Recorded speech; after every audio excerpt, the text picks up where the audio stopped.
Boa tarde a todos. Então vamos lá. A documentação portuguesa produzida nos séculos XV a XVII contém informações relevantes a respeito das sociedades da África Ocidental Atlântica. O ângulo delas, seu alcance e seu valor testemunhal estão condicionados a fatores de natureza cultural, ideológica e social que precisam ser levados em conta no momento em que forem utilizadas como referenciais de estudo, sob o risco de deformação ou redução do cenário histórico pretendido. O presente estudo discutirá tais aspectos em relação a uma região particular, aquela situada no noroeste africano, denominada por Boubacar Barry de Grande Senegâmbia, cujos limites naturais eram o vale do rio Senegal a norte e o rio Kolenté ao sul, e que do ponto de vista geográfico corresponde grosso modo aos territórios dos atuais Senegal, Gâmbia e Casamance, ao arquipélago de Cabo Verde, à Guiné Insular e Continental, e ao litoral norte de Serra Leoa, acima da antiga Costa da Mina. Na caracterização do amplo corpus documental, uma observação preliminar diz respeito ao seu limitado alcance das realidades históricas das sociedades africanas autóctones e de sua maior pertinência ao mundo afro-europeu, aberto pelos contatos através do Atlântico, mundo este eivado de hibridismos e de inovações em relação ao cenário anterior à expansão marítima. Aquelas realidades africanas aparecem filtradas e ressignificadas aos olhos de marinheiros, missionários, mercadores e oficiais a serviço da coroa portuguesa, produzindo um rico leque de representações, e parece ser mais nesse sentido que elas servem às fontes narrativas. Pouquíssimas vezes os testemunhos documentais procedem diretamente de africanos, e mesmo quando isso acontece, os referenciais discursivos encontram-se impregnados pelos valores culturais eurocristãos, o que, entretanto, não invalida nem compromete o uso que se possa fazer deles em pesquisa histórica, apenas minimiza sua potencialidade como fontes de informação direta das sociedades africanas. Outra observação tem que ver com a necessária distinção entre fontes portuguesas, fontes escritas em português e fontes escritas por portugueses. Isso quer dizer que o espectro documental aqui considerado vai muito além daquele restrito à autoria de lusitanos, pois a primazia de Portugal na expansão marítima europeia atraiu ao reino navegadores, cartógrafos e homens de saber provenientes de outros lugares da Europa, que deixaram registros em suas línguas nativas, dando origem a um rico fenômeno de coprodução textual. Quanto aos instrumentos de pesquisa, para o acesso, seleção e classificação das fontes, o historiador dispõe de poucos, mas bem elaborados catálogos e guias de estudo que muito contribuem para as pesquisas. De modo mais geral, deve-se mencionar o Guia das Fontes Narrativas, elaborado primeiro por John Fage, depois revisto e ampliado por Adam Jones. Trata-se de bom material de apoio por conter as referências documentais do século XV ao XVIII, com destaque para os relatos de viagem e tratados de cunho etnográfico, e indicações sobre edições específicas ou inseridas em periódicos e obras coletivas. Também muito útil é o projeto de pesquisa Práticas Religiosas na Costa da Mina, uma sistematização das fontes europeias pré-coloniais, coordenado pelo brasileiro Nicolau Parés, da UFBA, mas a listagem é posterior ao período aqui considerado e as fontes se restringem à área da Baixa Guiné, no período posterior ao 17, com predomínio de textos franceses, flamengos e ingleses. Quanto às fontes administrativas, de arquivo, uma primeira aproximação poderá ser feita através do catálogo elaborado pela direção do Arquivo Nacional da Torre do Tombo, que integra o projeto da Unesco para o estabelecimento documental do patrimônio histórico africano. Encontram-se arrolados no Guia das Fontes Portuguesas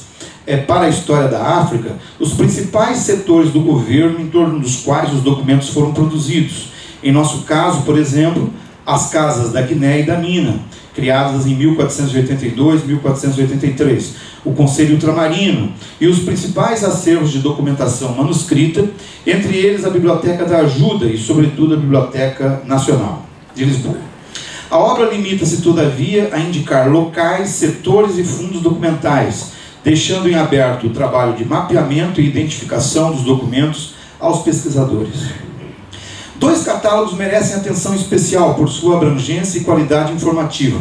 Foram elaborados por pesquisadores especializados no estudo das sociedades africanas ocidentais e permitem ao pesquisador um amplo contato com os materiais de arquivo. O primeiro foi elaborado na década de 60 pelo africanólogo inglês Alan Ryder, autor de um estudo pioneiro sobre as relações políticas e diplomáticas entre os europeus ocidentais e o Benin, antes do século XIX. Seu profundo conhecimento dos arquivos, em especial da Torre do Tombo, lhe permitiu classificar as referências por assunto e, dependendo do caso, por temas específicos, com indicação dos respectivos fundos documentais, seções, prateleiras e até maços. O segundo é de autoria dos guineenses Luiz Agostinho das Neves e Carlos Agostinho das Neves, embora o maior número das indicações seja posterior ao século XVII, e ele se restringe à Torre do Tombo. No caso da área geográfica e do período cronológico aqui considerado, o acesso direto às fontes fica amplamente facilitado, considerando que na Torre do Tombo, praticamente toda a documentação faz parte do Corpo Cronológico I e Corpo Cronológico II, ambos disponibilizados em arquivos digitalizados no sítio eletrônico da instituição. Também deve ser sublinhado o significado para a pesquisa da publicação de documentos administrativos em grandes coleções patrocinadas pelo governo português no período colonial, em torno dos quais ganharam destaque nomes incontornáveis da africanologia portuguesa. É o caso da gigantesca Monumenta Missionária Africana, dirigida pelo padre Antônio Brásio, publicada em parte pela Agência Geral do Ultramar e em parte pela Academia Portuguesa da História, e da Portugália Monumenta Cartográfica, realizada por pesquisadores do Centro de Estudos de Cartografia Antiga, do IICT, sob a coordenação do vice-almirante Avelino Teixeira da Mota, cujo trabalho de análise, pesquisa e edição de fontes sobre a África Ocidental continua a ter grande reconhecimento acadêmico dentro e fora de Portugal. A essas coleções deve-se acrescentar a Monumenta em Euricina, cuja base documental limita-se ao período inicial da expansão marítima. Nos últimos anos, parte substancial dessa documentação de arquivo, integradas por cartas de concessão, despachos, regimentos de governo, legislação, correspondências entre capitães, feitores ou arrendatários com a coroa, encontra-se digitalizada no CD-ROM Portugália Monumenta Africana, patrocinada pelo Fundo para Ciência e Tecnologia e o próprio IICT. O problema, como se pode antever, é que o interesse documental direciona-se para a ação dos portugueses na África, algo que se pode depreender desde o título do projeto a que o CD-ROM está vinculado. O título é Pequena Nobreza e Nobreza da Terra, na construção dos impérios, os arquipélagos atlânticos. A essas informações aí contidas, dizem respeito muito mais à ocupação europeia de espaços africanos, à configuração social e econômica dos lançados à Guiné, dos colonizadores portugueses e mulatos, a gestação da capitania de Cabo Verde, numa perspectiva similar ao enfoque resultante da colonização, da coleção História Geral de Cabo Verde. Bom, eu passo agora para a questão das fontes africanas. A essa perspectiva eminentemente europeizante, ou direcionada para os fenômenos da criolização, respondem os trabalhos de pesquisa e as reflexões de pesquisadores africanos como Boubacar Barry, Ibrahim Matial e Baturaba Longwen-Mevuda, que cada um a seu modo propõem uma leitura a partir de dentro das sociedades africanas e conferem espaço ao papel dos testemunhos orais e aos dados recolhidos dos velhos tradicionalistas locais. Desde os anos 1970, estamos já ficando velhos, Gibril Tansir Niane, um dos precursores dos estudos sobre os estados e sociedades de matriz mandinga na África Ocidental, preocupou-se em preservar as tradições orais, recolhendo em fitas cassete, coisa velha, a palavra dos velhos tradicionalistas guineenses e montando um arquivo sonoro no INEP, na Guiné.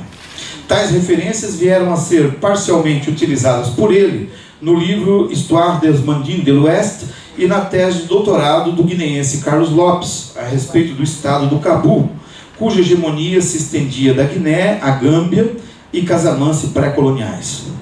Sabe-se bem da importância da escrita na constituição formal dos registros históricos dos povos da bacia do Níger, no período de hegemonia Songhai, quando os eruditos das madraças de Tombuctu registraram os principais acontecimentos do antigo Mali e dos sultões de Gal, no gênero cronístico desenvolvido no mundo muçulmano, que foi o dos Tariq, as histórias, né? Entre os textos distintivos desse gênero estão o Tariq al-Sudan, de Al-Sadi, e o Tariq al-Fatash, de Mahmud Kati, ambos redigidos na primeira metade do século XVII, e de onde se pode ver um quadro muito vivo das instituições sociais e costumes dos mandingas, dos Soninke e Songhai, e a biografia dos grandes líderes e dos homens versados nos conhecimentos corânicos. Os traços distintivos dessas narrativas afro-muçulmanas vieram a ser examinados por especialistas como John Onoick, Nehemia Levistion, Elias Saad e pelo brasileiro Paulo Fernando de Moraes Farias, que as inseriu num conjunto mais vasto da tradição manuscrita e epigráfica do mundo saheliano, onde se produzia uma ampla circulação de mercadorias, crenças e ideias no bojo das relações históricas transsaarianas. Desde muito tempo, os caracteres do sistema gráfico árabe deram também origem a textos compósitos, em versões aljameadas, tendo em referência as línguas faladas, como o Haussá, o Pular e o Tifinar.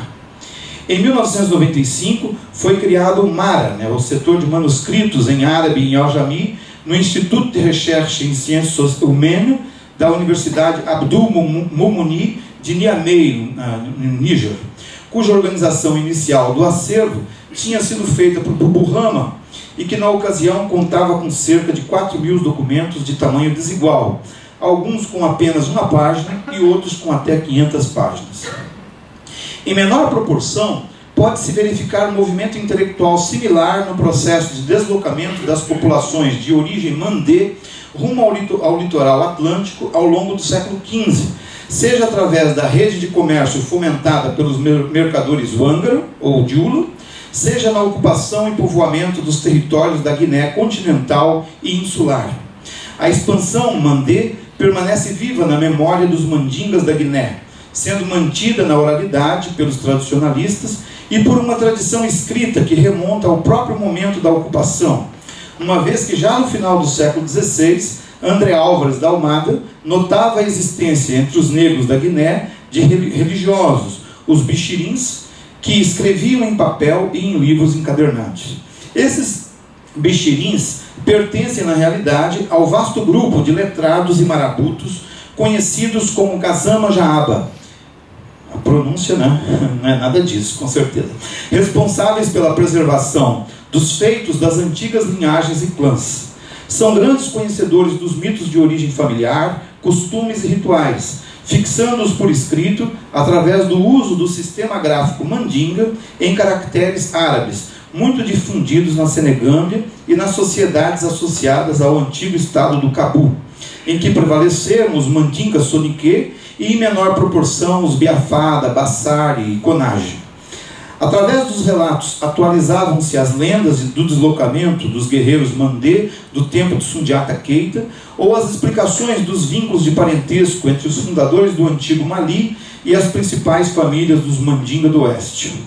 Recentemente, os mais antigos manuscritos do gênero Tariq, preservado pelas famílias insígnes dos Kazama da Guiné-Bissau, foram objeto de demorada e bem fundamentada edição e tradução pelos especialistas Cornélia Giesing e Valentin Vidrine, na prestigiada coleção African Source for African History. O texto original do Tariq Mandinka, História dos Mandingas, preservado em 2 manuscritos, pertence à família de Al-Haj Ibrahima Kooba Kazama, da aldeia de Bijne, no vale do rio Geba. É uma compilação de diversas fontes antigas que reproduzem desde as narrativas míticas das origens recolhidas da tradição oral até uma crônica detalhada da conquista do Cabu pelos Fulas do Futa de Jalon, na segunda metade do século XVIII. A fixação do texto data do século XIX e sua transmissão daí em diante se fez por escrito e pela oralidade. Mas as influências europeias afetaram a transmissão dessa memória africana. Os fragmentos da parte inicial do Tariq Mandinka foram recolhidas pela erudição portuguesa no início dos anos 30, momento em que o governo colonial passou a se interessar pelas informações históricas, etnográficas e linguísticas das diferentes regiões da Guiné. Em 1934, os notáveis e letrados de Bijne, entre eles o pai de Al-Haj Ibrahima Koba Kazama, foram levados a Bolama, capital da então Guiné Portuguesa,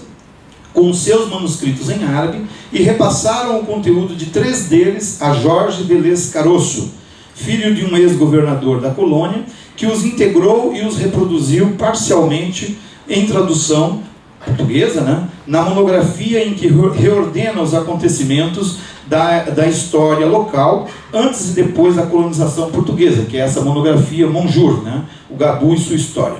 Somadas às observações anteriores, essa informação reforça o argumento de que seria preciso considerar, para uma avaliação mais justa do valor testemunhal das fontes da história africana,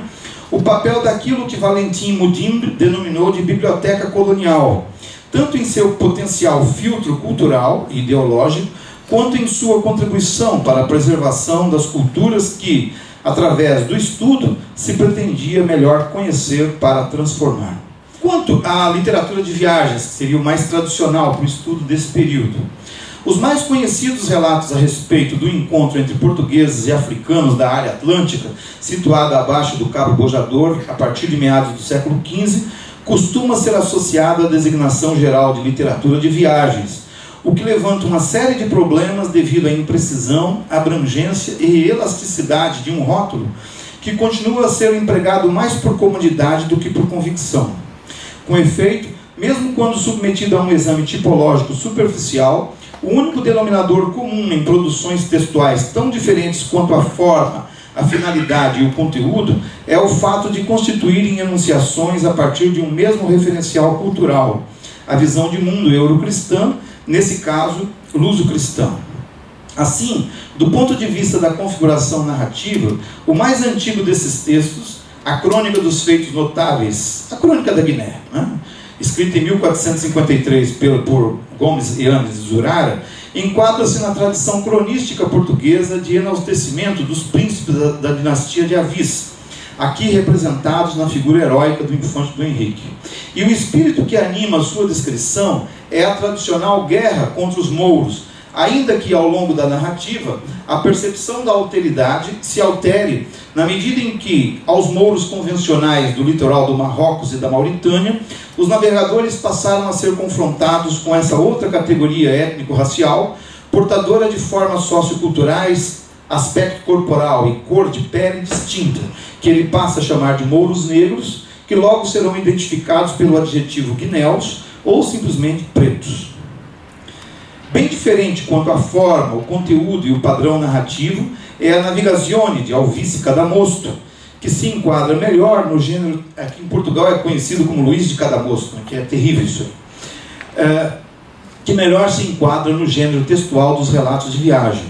Nesse caso, o que se tem é uma enunciação discursiva em primeira pessoa, portadora de uma experiência original de contato cultural com povos estranhos a ele, a quem se pretende dar a conhecer o modo de vida e o modo de organização, tais quais eram, sem referências etnocêntricas prévias. Cadamosto não julga, não enaltece e nem inferioriza, apenas esforça-se para enquadrar em termos convencionais ideias e conceitos que ele tem consciência de serem essencialmente diferentes dos seus.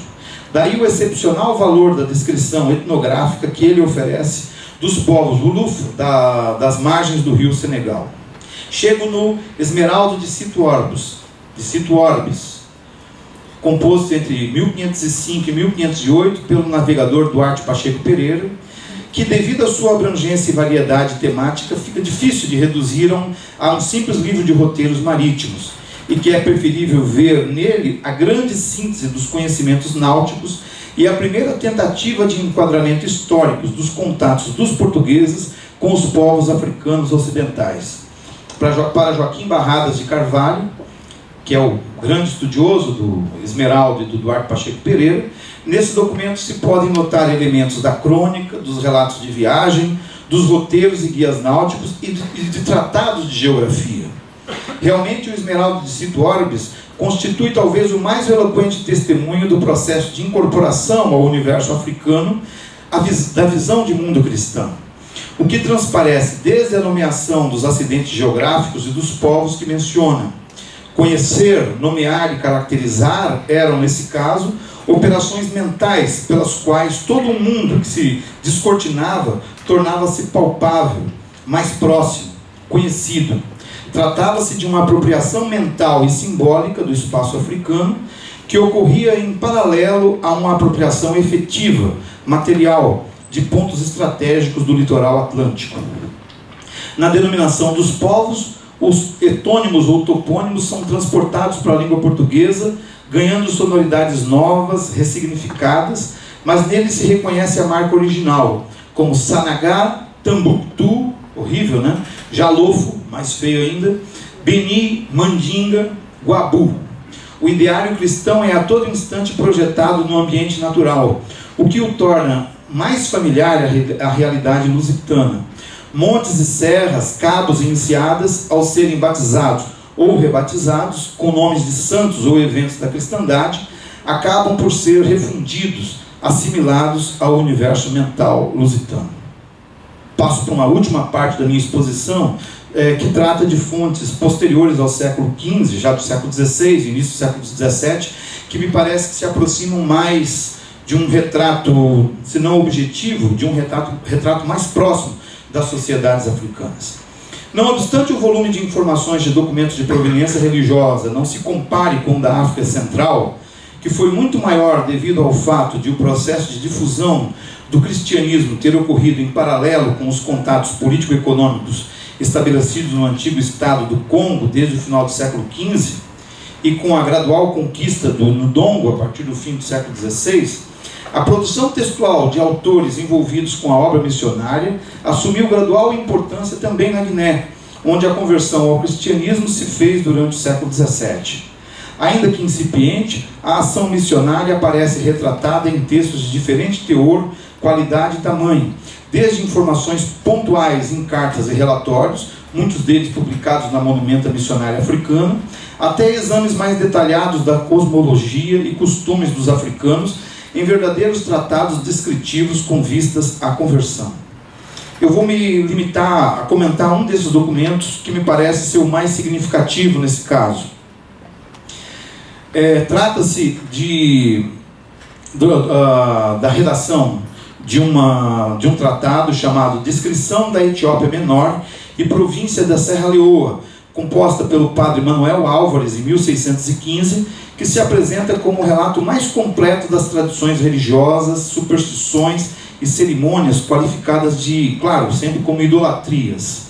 Embora a narrativa esteja condicionada à visão de mundo cristã que rechaçava tais práticas, fechando-se em seus próprios referenciais e negando o valor social às formas de organização religiosa das populações africanas, o autor teve que prestar grande atenção aos costumes que pretendia erradicar, de onde a descrição detalhada de hábitos associados ao enterramento, às crenças dos antepassados, às instituições domésticas e públicas que davam sustentação ao tecido social dos diferentes grupos observados na Serra Leoa,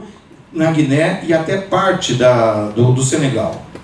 O acesso à obra de Manuel Álvares tem sido dificultado devido ao fato do seu único manuscrito não dispor de edição impressa. A obra encontra-se no setor de reservados da Biblioteca da Sociedade de Geografia de Lisboa, com acesso e pesquisa local autorizada a pesquisadores, mas sem a possibilidade de reprodução parcial ou integral.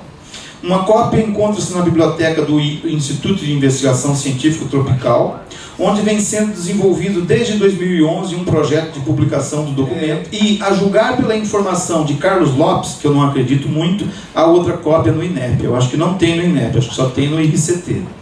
Enquanto não se concretiza o trabalho de edição do documento, o único recurso de acesso ao seu conteúdo é através de uma tradução feita para a língua inglesa por Paul Hare e Avelino Teixeira da Mota em 1978, disponibilizada em meio eletrônico no site da African Studies Collection da Universidade de Wisconsin. Mas é terrível ler um documento português traduzido para o inglês, né? A partir do final do século XVI, começa a ganhar corpo na Guiné um tipo distinto de configuração discursiva, cuja maior particularidade prende-se ao fato de ser enunciada por indivíduos bastante familiarizados com o contexto local, seja por terem ali atuado durante muito tempo na condição de mercadores ou servidores da monarquia, seja por terem ali nascido. Pertencem ao grupo dos práticos da Guiné, que, junto com os lançados e tangumaus e os mulatos, contribuíram para o povoamento e exploração econômica das ilhas do arquipélago de Cabo Verde e estabeleceram os primeiros contatos com os povos da Guiné insular e continental. Essa categoria de produção escrita corresponde, grosso modo, a uma modalidade de representação e de apropriação do espaço africano, atribuindo-lhe significados novos, de modo a conferir-lhe uma identidade portuguesa que se expressa na denominação que se tornará corrente doravante. A região passa a ser chamada de Guiné do Cabo Verde. E o maior estudioso dessa questão é o José da Silva Horta, que pesquisa já há vários anos essa problemática. Expressam, em última instância, uma certa identidade luso-africana no espaço litorâneo atlântico, que, embora seja tributária dos códigos culturais e de uma visão de mundo europeia, não era alheia às particularidades das sociedades africanas em que ganharam forma. O contexto histórico em que tais textos foram produzidos explica em parte a sua importância enquanto veiculadores de uma imagem positiva da África em Portugal e na Espanha, considerando que alguns foram escritos no período da União Ibérica.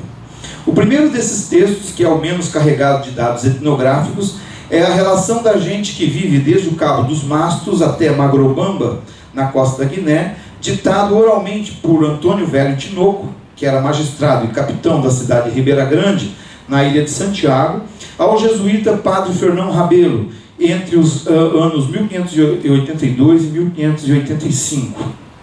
O conteúdo diz respeito à ação militar por ele liderada em 1574 em Serra Leoa, onde venceu uma armada francesa que tentava estabelecer contatos comerciais com as populações, entre aspas, nativas,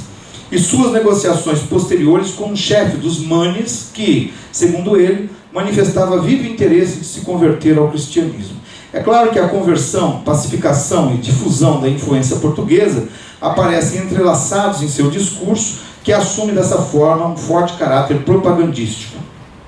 O que estava em causa naquele instante era a defesa de áreas consideradas de exclusivo acesso aos portugueses por mercadores franceses e ingleses, que disputavam dentro e fora da Europa as áreas de influência do vasto Império Espanhol. Enquanto a exploração portuguesa na Costa da Mina tinha se enfraquecido e começava a sossobrar diante da pressão dos mencionados concorrentes e dos flamengos, na Alta Guiné, alguns lançados rompiam com o monopólio pretendido pela coroa ao negociar diretamente com não-ibéricos. Era preciso, além disso, frear o avanço dos concorrentes rumo ao sul, na região de Serra Leoa, até então pouco contatada pelos portugueses. Os textos, que eu estou me referindo em seu conjunto, pretendem servir de instrumento para o conhecimento daquele espaço e para a posterior conversão de seus governantes, estratégia costumeira de aproximação e estabelecimento de relações diplomáticas e comerciais. É este o intento do mais conhecido entre os textos aqui considerados, que é o Tratado Breve dos Rios ou Reinos, da Guiné do Cabo Verde, escrito de próprio punho em 1594 pelo capitão André Álvares da Almada, que era natural da ilha de Santiago, filho de pai português, descendente de cristãos novos e de mãe de origem africana. O mesmo intento que levou, algumas décadas depois, outro escritor nativo, André Donelha, a compor em 1625 sua Descrição de Serra Leoa e dos rios da Guiné do Cabo Verde. Nele se pode encontrar a identificação dos acidentes geográficos, rios e enseadas, farta descrição da flora e da fauna, mas também as particularidades das terras e dos climas, seguido de detalhada relação dos povos nativos, suas formas de organização social e política, crenças, cerimônias e inclusive acontecimentos envolvendo as relações entre portugueses e determinados reis locais. São textos de natureza completamente distinta daqueles anteriormente inseridos no gênero de literatura de viagem. Procedem não de considerações genéricas e exteriores, feitas por indivíduos pouco familiares aos costumes nativos, mas de a profunda experiência pessoal e direta dos seus autores, que participaram militarmente ou diplomaticamente dos contatos com os africanos durante vários anos. Embora o foco da enunciação discursiva seja sempre o mesmo, isto é, o ponto de vista português, que aparece sempre identificado como os nossos, os outros não são completamente estranhos, e os narradores dominam, ao menos de modo parcial, os códigos culturais daqueles a quem descrevem, de onde um texto mais extenso do ponto de vista da descrição, mais rico do ponto de vista das informações e mais denso e profundo do ponto de vista do retrato fornecido. Seus autores percebem, ao menos superficialmente, a dinâmica interna das sociedades africanas, notando os pontos de aproximação entre as populações senegambianas, que antes fizeram parte do estado do Grão-Jolof, ou nomeado como Grão-Fulô, às vezes, notando o movimento migratório e comercial dos povos Mandinga rumo ao oeste e sua vinculação com a difusão do Islã, e, sobretudo, a instalação dos povos Manes e Sumbas em Serra Leoa a partir de 1550, que reconfigurou a ocupação daquele espaço. Menos original, porque parcialmente baseada nos relatos anteriores, é a descrição da costa da Guiné, desde o Cabo Verde até Serra Leoa, com todas as ilhas e rios que os brancos navegam, redigida pelo mercador Francisco de Lemos Coelho em 1669 e depois reescrita em 1684. Como os demais, a abundância de informação sobre os povos e sociedades locais tinha a finalidade de instruir o leitor para que o mesmo soubesse tirar o melhor proveito dos contatos comerciais, motivo pelo qual sempre aparecem indicados quais os produtos de interesse no resgate, onde circulavam tecidos, bebidas alcoólicas, noz de cola, objetos de metal, artefatos de uso doméstico, ouro e, sobretudo, presas para o tráfico de cativos. Tal qual os demais textos redigidos na Guiné, fornece ao leitor um amplo painel das vivências sociais em espaço atlântico, onde os africanos, embora não sejam detentores da palavra narrada, ganham protagonismo e aparecem em traços menos estereotipados. Eis, em síntese, um breve balanço do conjunto da documentação portuguesa sobre a África nos 2 primeiros séculos de contato na área guineense. Não tem a pretensão de fornecer uma avaliação precisa das possibilidades de estudo e pesquisa, mas apenas identificar a variedade do corpus e seus diferentes condicionamentos histórico-culturais. Em sua diversidade de gênero, forma e composição, tais fontes podem fornecer ao pesquisador ao menos indícios, vestígios indiretos das experiências dos povos africanos, contribuindo dessa forma para devolver a eles a consciência histórica de sua antiguidade e de sua originalidade. Obrigado a vocês pela paciência.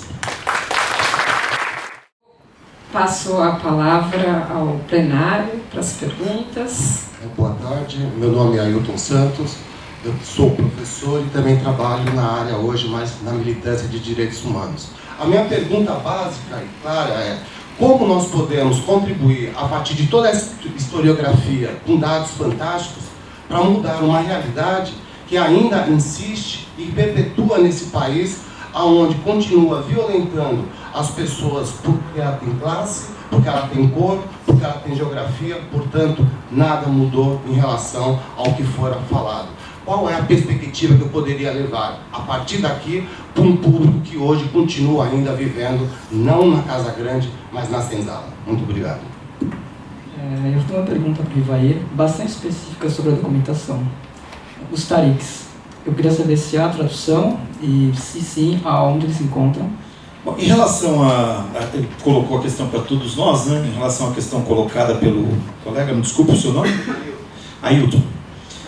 Assim, é uma questão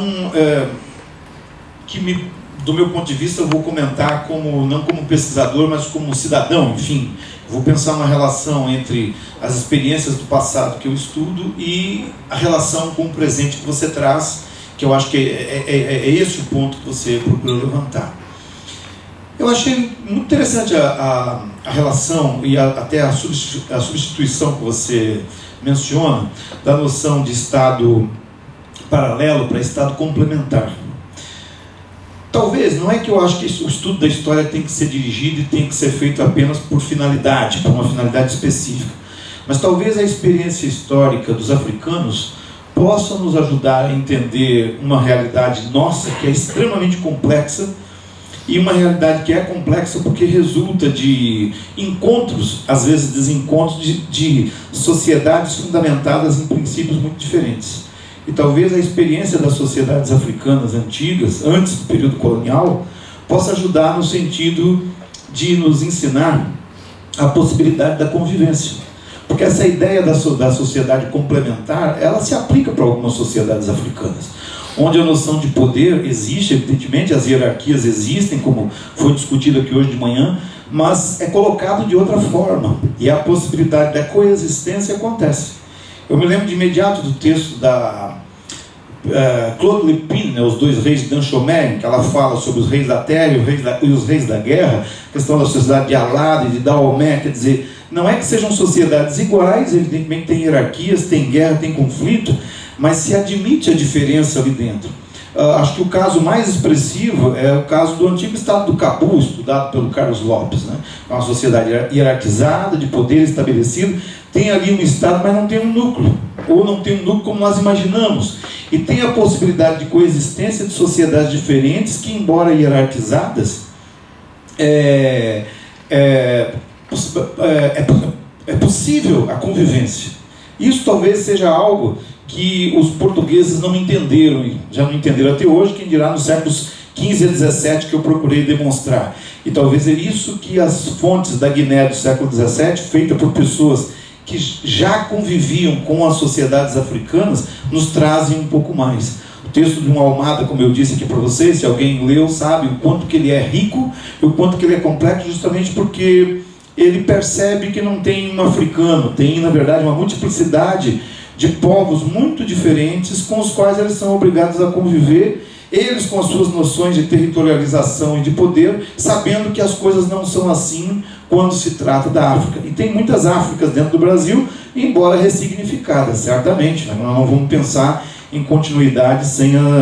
o dado que é próprio da história, né? Que é a transformação, que é a mudança.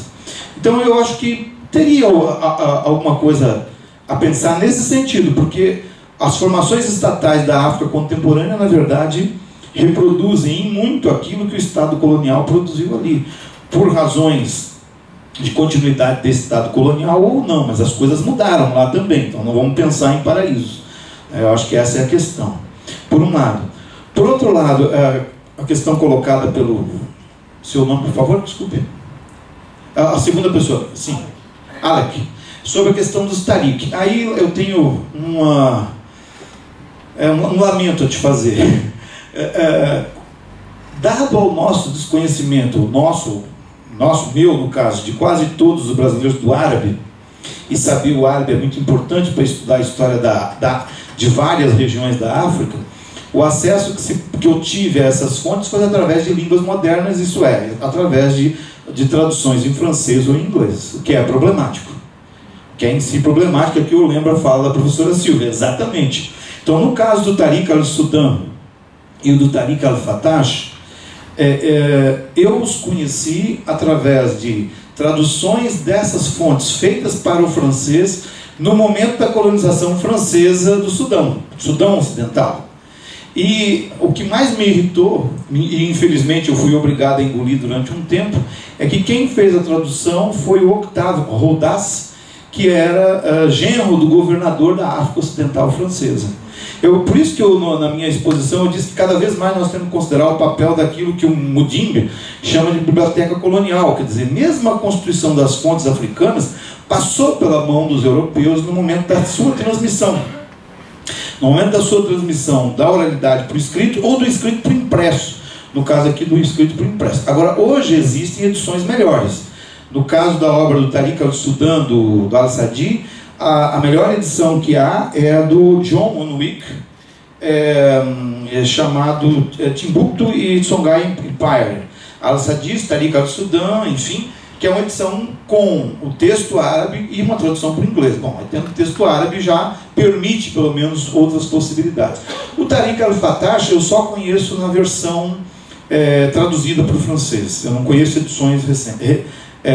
mais abalizadas, vamos dizer assim. Para nossa sorte, não é esse o caso do Tariq Mandinka, que eu mencionei aqui, e é ele o texto que me interessava mais na minha exposição. Nesse caso, a tradução, a edição feita pelos dois pesquisadores que eu mencionei foi muito bem cuidada, e eles apresentam as 3 versões dos manuscritos. Eles apresentam a versão em Mandinga, a versão em árabe e a tradução para o português feita pelo Jorge Velez Caroço. E tem todo um estudo, quer dizer, na realidade é uma edição, não é uma edição tipo diplomática, é uma edição crítica com notas, com notas explicativas, utilista, é um texto, portanto, com um aparato crítico muito desenvolvido, justamente porque é uma obra recente. E para nossa maior sorte ainda aqui no Brasil, que é uma obra difícil, foi lançada pela Abril, né? Para nossa maior sorte ela pode ser encontrada, então estou dizendo que você pode encontrar na biblioteca da Unicamp. Então tem ali o texto impresso. Agora o manuscrito é do Al-Haj, é do proprietário lá na Guiné, que não tem jeito, tá? Então era isso.